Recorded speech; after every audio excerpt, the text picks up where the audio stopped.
Good morning, good morning. Welcome to Friday Chapel. We're so glad that you're here, those joining us in person and those who are joining us on the live stream today. Know that you are welcome here, whoever you are, whoever you know yourself to be, whoever you are becoming. You're invited to join us every Monday, Wednesday, Friday for chapel break, and I gave this reminder on Wednesday as well. I recognize that things are kind of ramping up to the end of the semester, so especially in the midst of that busyness, I would encourage you to find a way to hold chapel break time on Monday, Wednesday, Friday, whether you join us or do something else, but really to take that intentional pause in your day and in your schedule for a little breathing room and rest for your spirit, because it will help us all get through. So, of course, you're invited to join us for what we do during chapel break. Mondays, coffee and treats on the CFL steps, and Wednesday and Friday in here for chapel. Just a couple announcements as we get going. This Sunday morning at 10 a.m., you are invited to join us for Bluegrass Worship here in the CFL. John Jensen from Center for Sustainable Communities will be speaking. We have some great student musicians who will be leading us. All are invited, so that's 10 o'clock Sunday morning, this Sunday here in the CFL. Seniors, remember that today is the deadline for nominating a faculty or staff member to serve as baccalaureate speaker. You can dig back into your email to find the link to that nomination form, or let me know if you need a kind of new copy of that link. Finally, I want to just give you a heads up about next week. Next week, we will be welcoming to campus Father Michael Lapsley, a South African anti-apartheid activist. He's going to be around for a few days, visit a bunch of classes. He'll be holding a lecture next Thursday evening, speaking in chapel next Friday morning. Take a look at your student bulletin and your Tuesday for all the information. This is a really important person to come, thinking about the morality of forgiveness and the boundaries and limits or not limits on forgiveness. There'll be a brown bag lunch next Wednesday as part of his visit. Again, I said look for all the details in your email, but if you can hear him speak at some point next week, you absolutely should try and make that happen. For chapel today, you will need a red hymnal available from the hymn rack. That's part of what we do in chapel. We sing together and we lift up whatever our voices are. So we're grateful to be able to do that here again today. So grab one if you need one or share with someone next to you. Thanks to our student musician, H.K. Tan, for this morning's organ prelude, and thanks to Coach and Professor Dave Mitchell for serving as our chapel speaker. We're grateful for both of you and for your gifts and your willingness to share them in this place. As we begin now, I invite you to stand as you are comfortable and able as we get grounded and centered for worship. I invite you, as you are standing, to find your balance, to feel the ground beneath your feet as it supports you. Settle into this space, settle into yourself, and spend a moment in quiet, breathing deeply, and finding your center.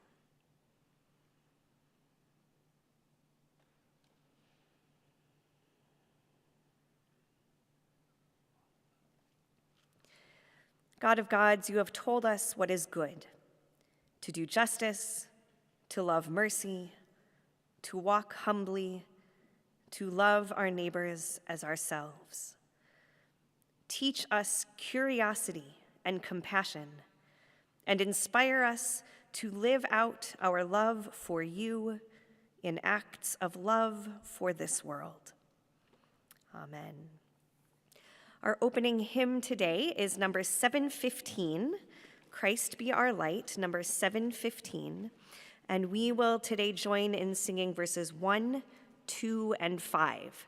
Number 715, Christ Be Our Light, verses 1, 2, and 5.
A reading from the book of Micah, Micah chapter 6, verse 8.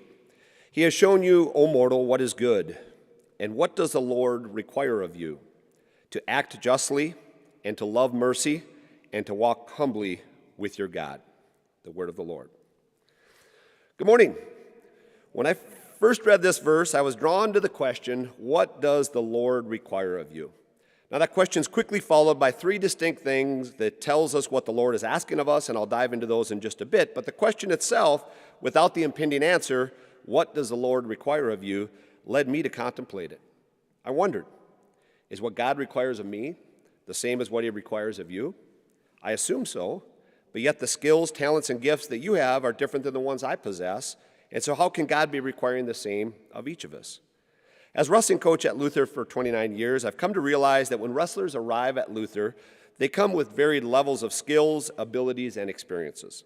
They each have unique strengths that make them great, and they have things they need to work on to win at the highest level. Our coaching staff tries to inspire our guys to strive to be the best wrestler they can be and provide them with the structure and skills and feedback they need to reach that level. The goal is to be an All-American. That's the standard. What one guy needs to do to accomplish that goal is so different than what another needs to do. Some come to us who have wrestled thousands of matches and have a high wrestling IQ, as we like to call it, while others arrive with only wrestled a few matches and have limited mat experience. I believe the number of matches our guides need to wrestle and the number of hours they need to train to be an All-American is a finite number. It's not infinite, but that number is different for everyone.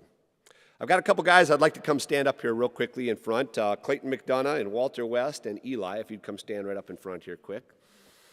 Okay, here's three examples of guys that had arrived at Luther with different experiences. Come right out front, gentlemen, right out there. Come on now, right in front of me. On the far side, Walter West, All-American heavyweight for Luther College this year, 7th in the country. In the middle, he's a 4th year, coming back for a 5th year. In the middle, Elijah Mitchell is going to be a 5th year next year. And Clayton McDonough here on the right side is a sophomore, All-American, 4th in the country this year. Let's give these guys a round of applause, first off. They're good examples of the differences that it takes to be an All-American. Here we have Clayton as a sophomore, came in with 211 wins, 7 losses in his high school career. He was a 4-time Iowa high school state place winner. His wrestling IQ was high. He had already wrestled thousands of matches. And in his sophomore year, he's right in the thick of it to be a national champ, and he'll keep knocking at the door the next couple of years. Eli, maybe because the fault of his parents, didn't have as many matches and had some injuries along the way, and so his journey is still ongoing. He's getting better, he's getting tougher, but he has a ways to go, and he knows that. On the far side, Walter West was a 1-time Minnesota State qualifier, didn't place at the high school state tournament.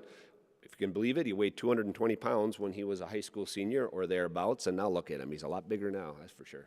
But at Luther, he has a mindset that he pretty much needs every day to achieve his goal, and his goal to be a national champion next year, which is why he's coming back for a 5th year. So these guys are good examples of it's a different number that it takes in terms of matches, training, and to get to the level that they want to be, to meet the standard of being an All-American and hopefully maybe a national champion. Thanks, fellas. Let's give them one more round of applause. Everything.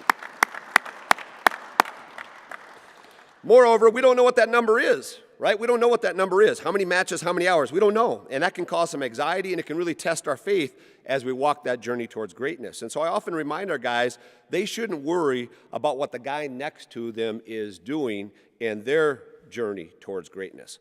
All that matters is that they're doing what they need to do and put the pedal to the metal to try to get as good, as fast as they can. Similarly, think about the classes you're enrolled in right here at Luther College now. You might have to put more time in, or less time, than the person next to you to learn the material in the class. In the math classes I teach, I try to remind my students that the standard is the standard, and they don't want me to lower the standard as it isn't in their best interest long term. This especially has come to light after COVID, right, as we all try to get back to a higher-paced learning schedule. I try to help inspire my students to meet the standard of the course and then try to work alongside them to put in whatever unique effort is required of each student to meet those standards.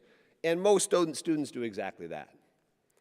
What one student needs to do is different than what the next student needs to do, and we shouldn't worry about that. Just do what is needed on your part to meet the standard and learn the material. So let's circle back to the question, what does the Lord require of you? I think I've concluded, after much contemplation and using the examples above, that God does, in fact, require the same of each of us. That is the standard. But maybe what each of us have to do to meet that standard is a little different, based on our strengths and our abilities. In fact, I think this might be the beauty of it. How each of us contribute to the betterment of the world is what makes life so wonderful. Maybe it's a good idea for us to narrow that down just a little bit and see how we really can contribute to meeting God's standard. On a smaller scale, each of us think about our contribution to the betterment of the Luther College community. Our contribution is what makes this place so special. And if our unique contribution is not made, the Luther College community is not as strong. Have you ever seen the movie It's a Wonderful Life? They show it around Christmas time quite often. Yeah. It tries to illustrate how the world might be different if the main character didn't exist.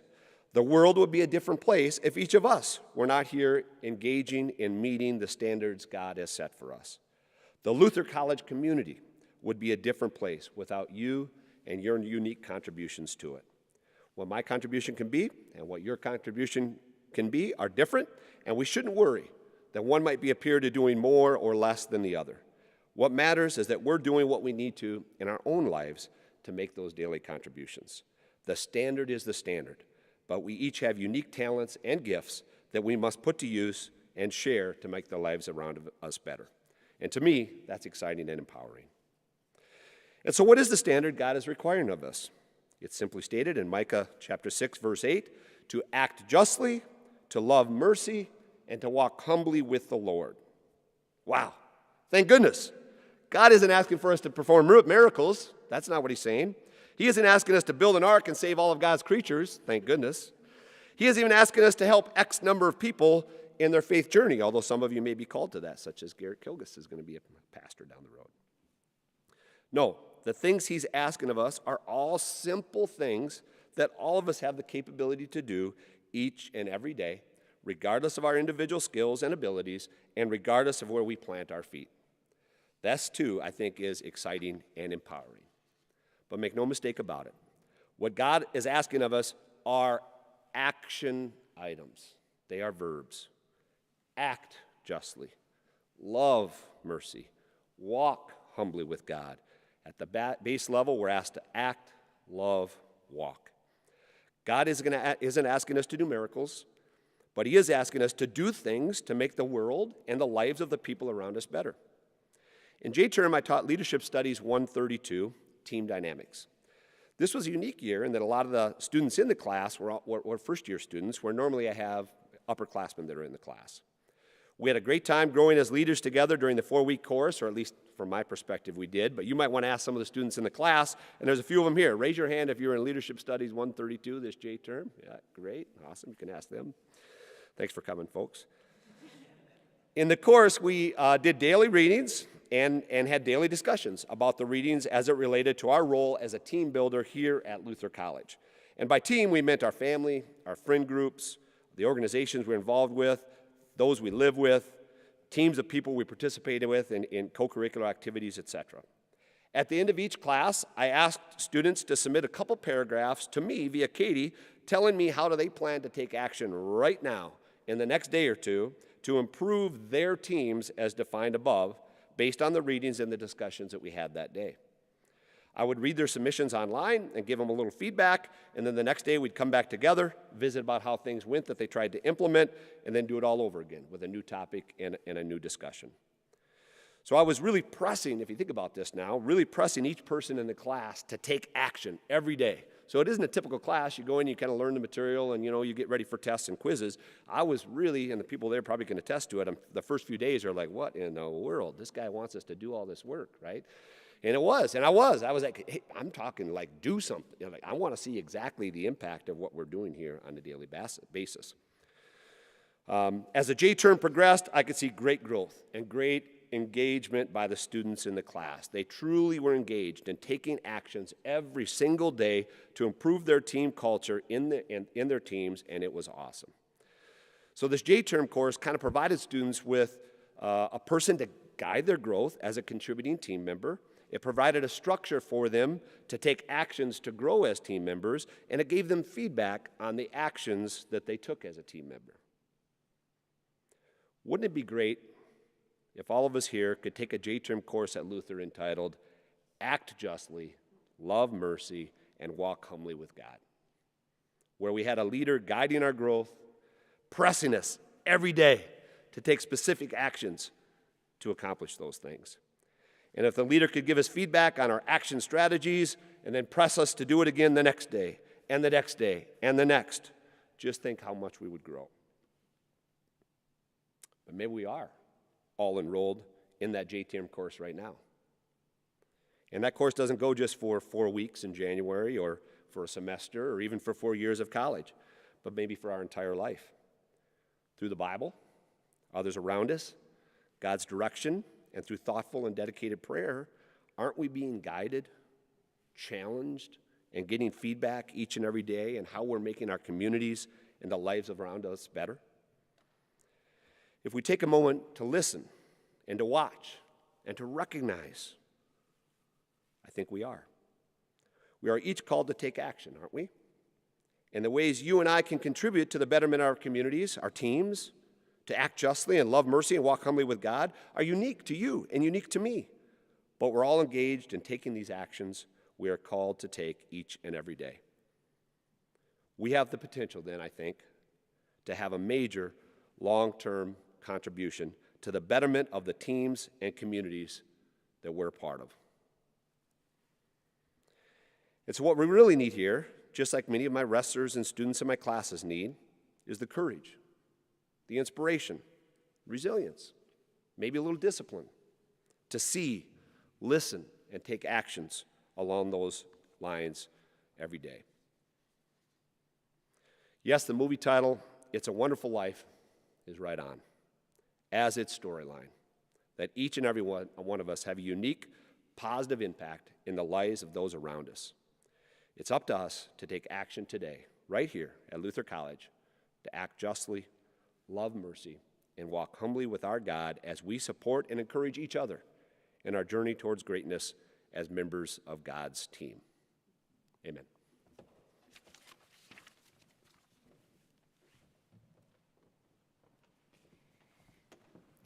I invite you to stand and join in our closing hymn, which you just get to sing everything that we just heard. It's number 538, and I want to give you just a tiny bit of a roadmap here. When you look at it on the page, number 538, the Lord now sends us forth. You'll notice that the first two lines repeat, so we sing the first two lines twice, and then we sing the second half of this twice. So first two lines twice, second part of it twice in a row. And you are welcome to sing in English or in Spanish as you feel inspired and empowered to do.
Go now in peace to love and to serve. Thanks be to God.